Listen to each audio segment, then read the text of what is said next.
You're watching ClearCut. Welcome back. I'm Michelle Makori. Once again, our top story tonight, Israel's decision to block Congresswomen Rashida Tlaib and Ilhan Omar from entering the country has exploded into a full-blown political controversy. The two U.S. Democrats were scheduled to depart for their trip to Palestine, as they call it, this weekend. Both are very outspoken critics of Israel and vocal supporters of the BDS, the Boycott, Divestment and Sanctions movement against Israel. Former Israeli ambassador to the U.S., Dani Ayalon, told a radio interviewer earlier today that Tlaib and Omar were invited to come to Israel on another trip just this month. The reason that they did not want to join the CODEL delegation. You know, right now we have about 40 members of Congress, half Democrats, half Republicans.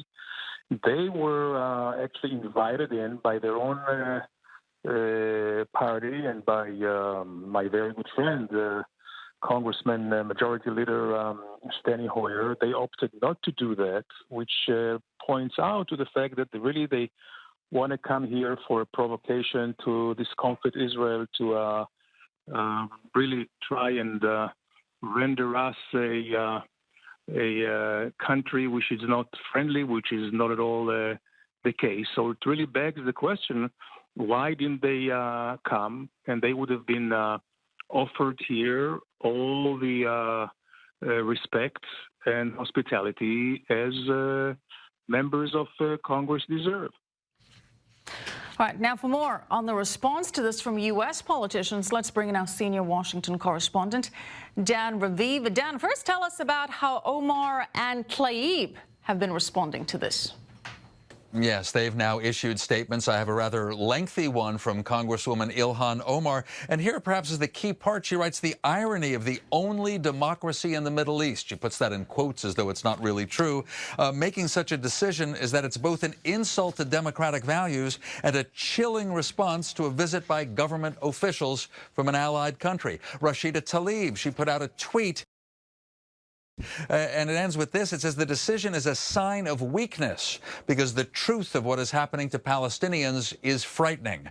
You do have the sense more widely in the Democratic Party that the recent, well, discomfort among many Democrats. Do they like Prime Minister Netanyahu? Do they like Israel, but they don't like his right-wing government? It just seems to be erupting right now. For instance, this from the House Speaker Nancy Pelosi. She wrote that she loves Israel, so she's disappointed. According to Pelosi, Israel's denial of entry to Congresswoman Tlaib and Omar is beneath the dignity of the great state of Israel.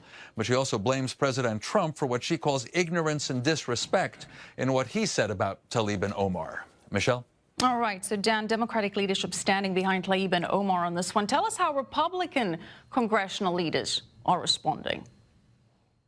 Well, also a bit of a mix, by the way, and you might be surprised. I mean, they are saying publicly that Israel having a law against admitting people who are in favor of boycotting Israel, that's legitimate. Israel gets to decide who gets to come in. And the only Jewish Republican in the House, Lee Zeldin of New York, he wrote that it's abundantly obvious these two members are all about weakening Israel and the bond between our two nations, not strengthening it. It shouldn't be shocking they are unwelcome in a nation that they're taking great pains to tear down.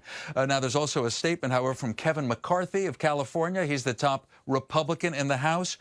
He says that more than 70 members of Congress were in Israel this month with open minds, open eyes, open ears. It's unfortunate that a few freshmen decided not to come.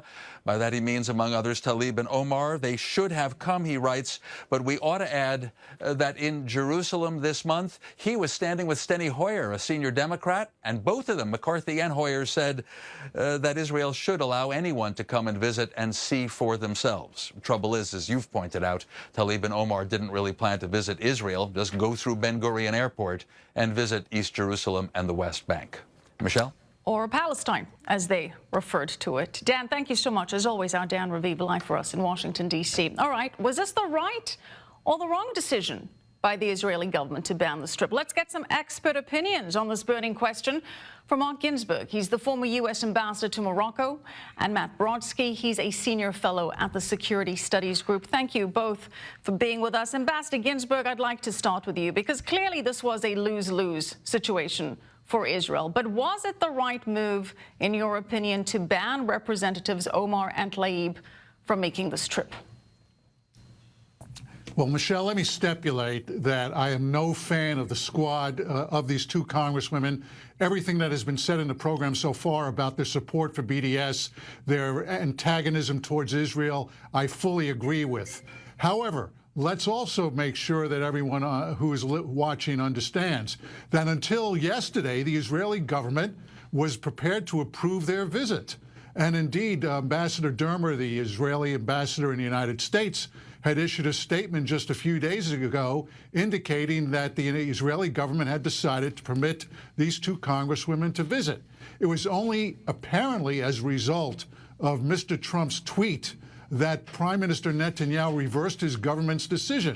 So it looks awful. It looks awful because the Prime Minister appears to reverse what essentially had been a considered decision by his government to permit these two congresswomen to visit, and in effect to appear to turn Israel into a vassal state of Mr. Trump's political machinations. So, Ambassador, just to be clear, you don't necessarily disagree with Israel's decision to ban them from coming. You just take issue with the fact that it came what seems like in response to a request from President Trump. Had they made this decision before the president had weighed in on this, this would be something that you would have supported. If the Israeli government had just continued to, in effect, pursue the policy that it already had announced and permit these two congresswomen to visit, they would have caused some headaches. They would have grabbed headlines, which is their mischief-making, which they would engage in, and indeed they should have. And frankly, I blame Speaker Pelosi for letting this get out of control in the first place by letting them travel instead of with the delegation.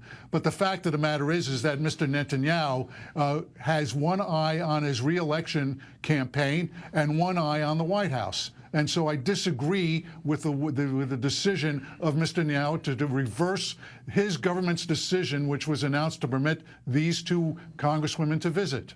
All right, Ambassador, you make an excellent point that perhaps Democratic leadership should have insisted that they go along on the same trip as everybody else.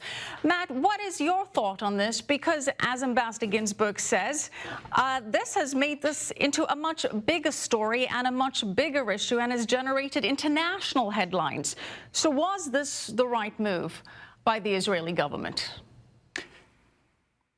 See, you've actually managed to ask the right questions, and two of them actually, because the first question that you asked right before the break was it a wise decision? Now you're asking if it's the right decision. The thing is, in politics and policy, those two do not have to be synonymous all the time. Was it a right decision? On principle, absolutely. There's no reason that two congresspeople who are out to boycott Israel and support a movement that wants the destruction of Israel, they should be boycotted back. Why should Israel allow them in there? On principle, it's absolutely correct. Now, whether it's wise, it's too early to tell. Yes, there's a internal Israeli political dimension about it. And of course, there's the same thing with President Trump, who hopes to use this. He would like to have the entire Democratic Party painted with the brush of being part of the squad. That's where he wants them all to unify, not behind Steny Hoyer or Speaker Pelosi.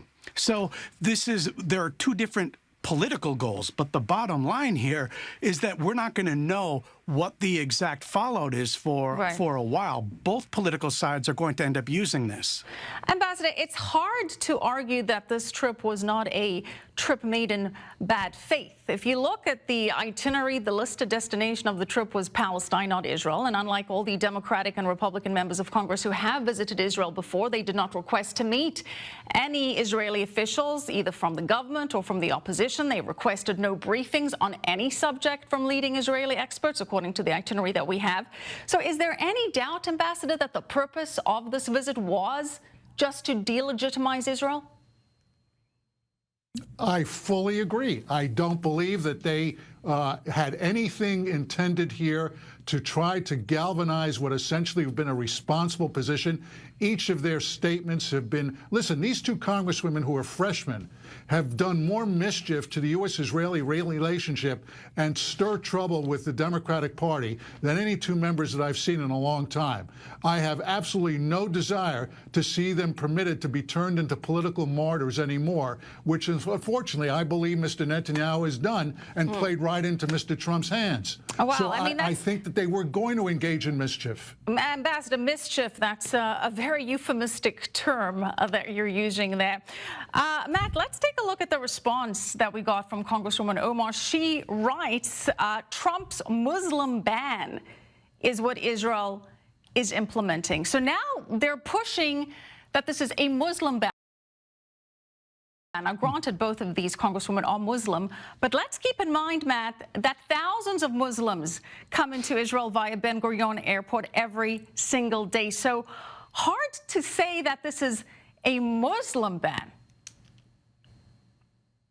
Right. Of course it's not. I mean, but these are the people who keep trying to promote the idea that there's apartheid, even though there's an Arab on the Supreme Court, even though there's Israeli Arabs who have full citizenship. So, I mean, these are garbage talking points that they wanted to make. It's better that they have to make it, frankly, not on Israeli soil. I know a lot of people felt that it's just something that Israel could have used to its advantage. But in this media age with social media, and these are two skilled congresswomen, when it comes to using social media, all it takes is a really small video that they can capture with a phone anywhere, and that's their propaganda message, and that's all they're after. I mean, if they're not setting up any meetings with any Israeli officials, they're not there to do anything constructively. And yet I want to point out that Omar's statement said the following: denying entry not only limits our ability to learn from Israelis, but also to enter the Palestinian territories. I mean, hard to imagine that they had any intention to learn from the Israelis if they had no meetings. Ambassador Ginsberg, I know that you're a security expert as well, and I really want to focus on the security issue here, because there were serious security concerns with the Strip, given, of course, how volatile the region is. If these two congresswomen had gone to Temple Mount, I mean, that could have resulted in a very explosive situation. We know that any perceived issues with Temple Mount are often used by Palestinians to incite violence and intifadas. So as bad as this may be politically, could this visit, had it happened, and had they gone to Temple Mount, potentially resulted in something way worse? Michelle, I just spent a week in Israel, and I visited the Temple Mount, and I was, in effect, accorded special permission to visit all parts of the Temple Mount. And the fact of the matter is, just a few days after my visit, there was a breakout of riots in Jerusalem over issues that pale in comparison to what these two congresswomen could have done. Look, if either of them had gone to the Temple Mount or insisted that they visit, Al-Aqsa, and in effect declared that this is Palestinian territory, and in effect done more to try to undo unilaterally the president's decision to recognize Jerusalem as Israel's capital. Could you imagine the outbreak of violence that would have accompanied it, or the headaches that the Israeli security would have had there? It would have been intense and enormous. Look, these two women would not have done anything respectable insofar as far as Israel is concerned. Ambassador Marc Ginsberg, thank you so much for your perspective and analysis. Matt Brodsky, always appreciate you on the show. All right, thank you to you both. Now to another boiling international dispute.